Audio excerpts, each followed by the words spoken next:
Hello, everyone. Thank you very much for tuning in to another episode of Book Talk.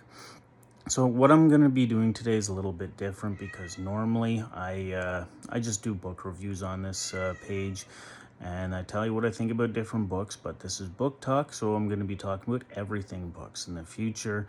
I even plan to get into writing tips. At first, when I started doing them on this page, they weren't getting any views, so I stopped doing them.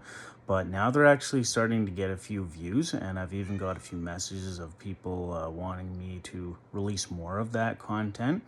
So I'm definitely going to listen to what everyone wants and start releasing more content about writing tips. But today I'm going to be talking about a not-for-profit organization, and this organization is actually called NaNoWriMo. And it's an organization, a not-for-profit organization that started in 1999 with just 21 participants. That was its beginning. It grew in popularity as people tried to collectively keep up with its daily word count writing goals. So basically what NaNoWriMo started to do is just challenge people to write a 50,000 word book inside of 1 month. And this always took part in November. And it was actually the result of some successful works like The Night Circus. So it actually did quite well during its time. In 2006, and by the way, to write 50,000 word book, you have to write 1,667 words a day. That's quite the feat. That's for people who don't write books. That is a Herculean task. Most of us writers struggle to hit 1,000 words a day because you have other things that you need to do. You have kids, and your kids need to be fed. They need to be clothed. You need to clean up after them. You need to help them with their homework. Then you got your job and your other things that you want to do yourself. Like if you're a writer that likes to read, if you're going to be writing 1,667 words a day, yeah, you're not reading. All you're doing all day is writing. So doing that with a job, kids, and everything else that you got going, if you want a life, you want to go camping, you want to do anything at all, 1,600, a little over 1,600 words a day is very hard. You're not doing anything else. There are some authors that can hit 2,000, 4,000 words. I mean, I've talked to a few of them, and that is the exception to the rule. That is not the rule. No, there's very few of us that can actually keep up that pace. But with NaNoWriMo, it didn't need to really be high quality writing.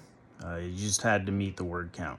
And if you did, by the end of November, you'd have a 50,000 word draft, first draft of your book. And then if you had the metal to do it, you'd also have to polish that sucker up. But as it went along, it kept getting more and more popular.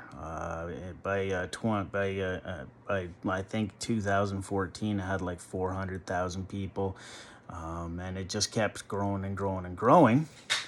And then, just like everything else does, it ended up hitting a little bit of controversy because once you're big enough, you end up hitting quite a bit of controversy there.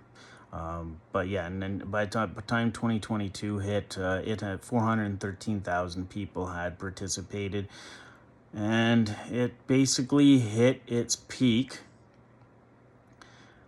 And then, alongside its success, when trouble brewed, a huge number of its users dropped the organization in 2023 when it faced a scandal as multiple users complained that NaNoWriMo hadn't acted to remove a moderator accused of grooming children on another website. So when the news originally broke out on Twitter, a tweet by someone named Arumi Kai stated on Twitter that the link above that minors are using to write novels are being funneled into a fetish site. And when they and other NaNoWriMo participants asked the organization to investigate the claims, nothing happened. Then the fetish site was completely scrubbed. And then the Twitter tweeted again to the organization NaNoWriMo. Remember how the quirky Write a Book in 30 Days NaNoWriMo program allegedly ignored reports of minors possibly being funneled to a ADBL fetish site from their forum, and allegedly didn't investigate even though it allegedly involved one of their mods. So on my feed, I'll definitely post a picture of that tweet, and it's so it basically covers this person's accusation of NaNoWriMo, and I believe this actually started to bring down the organization, because after this, it was horrible. I'll go over it more in detail, but it was horribly treated. And they basically did ignore the reports until they did boot that moderator. But a lot of the users kind of said, too little, too late, guys. And they left. And yeah, this one, as it says, so back in May, a group of 100 plus users, which is a lot. So if 100 plus people are saying this is happening, you might want to investigate who uncovered this. It was bad, like trauma territory. First thing we did is file an FBI report. We then reported it to NaNoWriMo. Hey, you need to investigate this since this person is a mod and these are minors. You would think that a organization would take this more seriously, but it was largely ignored. Now, before 2023, participation had been steadily declining. Each year, with 122,280 novels started in 2018, but only 97,819 novels started by 2023. The Young Writers Program saw a similar decline, so NaNoWriMo did have a youth program as well. And the youth program with 55,973 novels started in 2018, but 44,000 started in 2022. 2023 was so bad that they didn't even bother to track it. And although participation was a concern, the primary factor was funding. And NaNoWriMo, it unlike other nonprofits, it gets a lot of its funding by sponsorships and merchandise sales. Now, this is to compensate for steady decline of individuals in gifts and donations. In 2021, NaNoWriMo received 612,590 in individual donations, whereas in 2023, when all this happened, they received roughly over half of that, 373,726.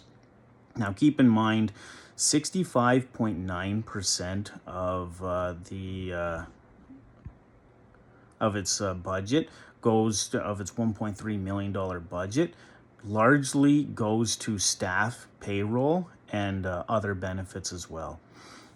Now, when COVID-19 came out, it significantly impacted the financial situation.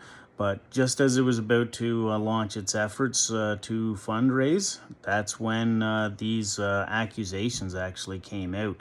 And additionally, a feature of the Young Workers program is that educators can make accounts and invite their students to class to participate. However, the reason why this had such a huge, massive impact, these accusations, is because it was found out that anyone could make an educator account without having to prove that they're an actual educator. They just make an educator account. It didn't ask for any proof. These issues resulted in NaNoWriMo focusing in their internal issues, such as how their staff and volunteers had never been required to give background checks or state mandated youth training. So they were doing all this with the youth writer program, but nobody had background checks done, and nobody was actually trained in how to deal with youths. So that ended up being a massive problem. And ultimately, some changes were done to end the forums and eliminate all age spaces so that the issues could be solved. But the damage was already done by that point. They came out and stated the problems at this moment are just too long standing and too big. The organization has held six-figure debt since 2020. We saw $360,000 of our projected income, around 30% of our annual budget, disappear in the direct aftermath of November 2023. In the end, recently today, NaNoWriMo closed down. If you do enjoy that organization, just because the organization shut down does not mean that you don't have to do their challenge. You can still do the November challenge and try to pump out a 50,000 word book. I mean, if that's what you want to do. NaNoWriMo, it was never an issue with the challenge. It was the organization that ended up launching the challenge, and they decided to bring youth into it. And when they brought youth into it, whenever you work with youth, you have to put a protective system in. So because youth, they basically take you at your word a lot of the time. So whenever you get people in there that are teaching youth, you have to do a background check. They have to have the state mandated training. You should at least, at the very minimum, have them prove that they are an educator. Not asking for any of this is absolutely ludicrous. You are asking for trouble. So the fact that they closed their doors 2 years after does not shock me at all. Whenever you heard this originally happening, if you didn't see this coming, then you need to pay more attention.